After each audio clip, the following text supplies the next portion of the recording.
For context, because I'll be accused of leaving it out on purpose, Alex the Critic recently made a response video to Efrom's video on the topic of Starfield's modern-day identity politics being pushed in a role-playing game set in the distant future of traversing space. One of the main points of controversy is a pronouns option in the game, as if we're still going to be entertaining this preferred pronoun shit when our species explores the fucking galaxy and colonizes other planets. Another funny thing is that the pronoun selection doesn't actually change anything in the game at all, so they added it purely for the virtue signal, for performative activism to a particular crowd. The pushback to real-world identity politics being put in the game has been an interesting watch. I'm glad to see it. I want to see more of it, mainly because of its predictability from that same crowd of people, like pretending people are upset over pronouns by themselves when they're actually upset about the particular way they're using or specifically misusing pronouns. Efrom's video is titled "The Rageaholic Rages About Pronouns," and here's a clip. The point being, the anger, although hyperbolized, at the very least feels justified. While many do not feel that such rage is understandable when seeing an option to select pronouns,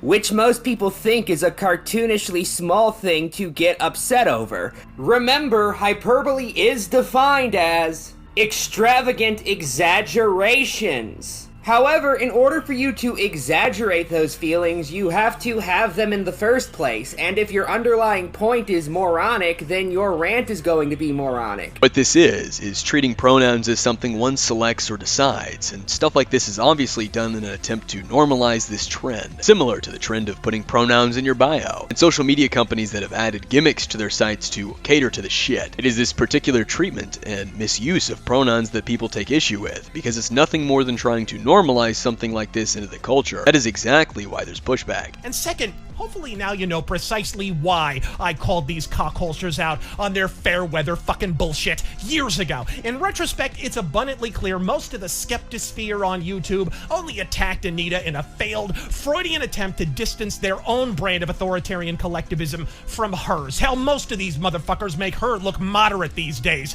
You know, I'm not going to sit here and act like it's impossible that actually all the YouTube skeptics did become authoritarian collectivists while I wasn't looking, but I am going to say that I find it weird you're using as a jumping off point to discuss this, them making fun of somebody for being angry at non-binary gender options in a video game. Right here shows that he knows that the issue isn't just pronouns, it's the catering to political bullshit of identity politics. People are taking issue with pushing the ridiculous beliefs from one crowd of people onto everyone. Now, the point of this video isn't to talk about Efrom's. If you're looking for that, Alex's video will be linked down below. Our point of focus is a comment on Alex's video. This comment that strangely had 7 likes in the first 50 minutes of being up, when the video was only around 200 views. Poisoning the well, I see. Throwing ad hominem at someone while using the R word is incredibly tone deaf of you. Try again. Accusing Alex of poisoning the well, throwing ad hominem, complaining that he said retard, and then says try again. Oh, I wonder what group of people this is from. A long habit that the SCC has had is accusing people of poisoning the well for daring to talk about someone else's other antics, or of throwing ad hominem just because there's an insult.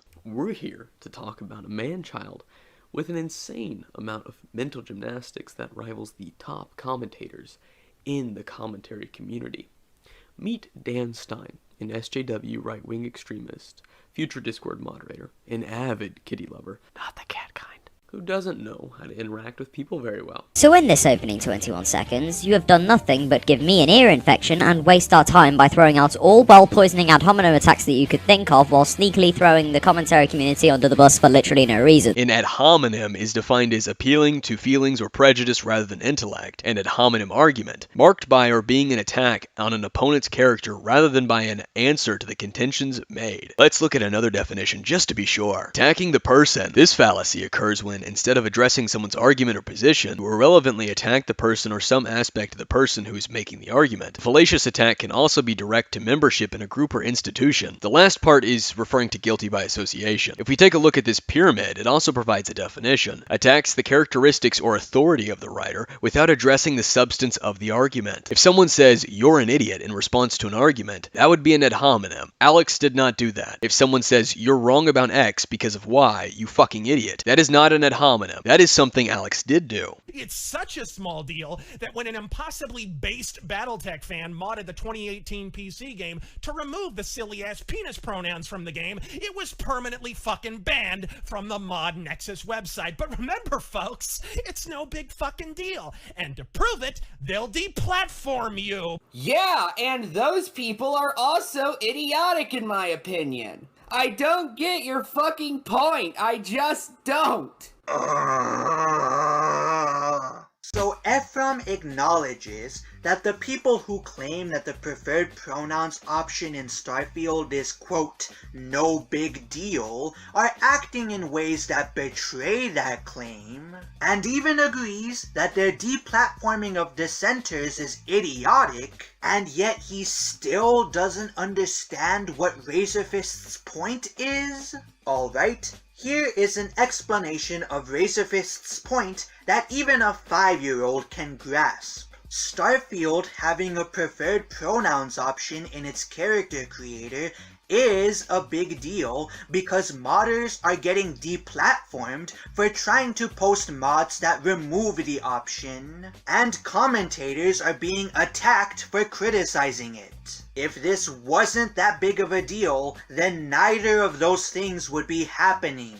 Get the picture now, moron? The SCC for a long time now have failed to understand the difference between the two. So when any insult is thrown, they squeal and cry out, throwing ad hominem, even when it doesn't apply. Either they're fucking retarded, or that's their way of coping to insults. It's been explained to them numerous fucking times, and yet they still fail to grasp it. Or they're intentionally, dishonestly using that logical fallacy, which I really wouldn't be surprised. Here is Darkscythe talking about it years ago. Ad hominem, straw man. Now, I've spoken about this in videos before, but I think I need to set the record straight on this subject once again, because I think some of you didn't get the memo. Now, some people in the CC, and even people outside of the CC, like to tell me that I use too many ad hominems and I need to quit. Well, there's one issue with that. I've never done an ad hominem in a video before. Now, I know what some detractors and fans alike might have just said. Hey, wait a minute, Darkscythe, you insult people all the time. This is true, but insults and ad hominems aren't mutually exclusive like some would have you believe. In fact, just one simple Google search explains it all. Ad hominem, of an argument or reaction directed against a person rather than the position they are maintaining.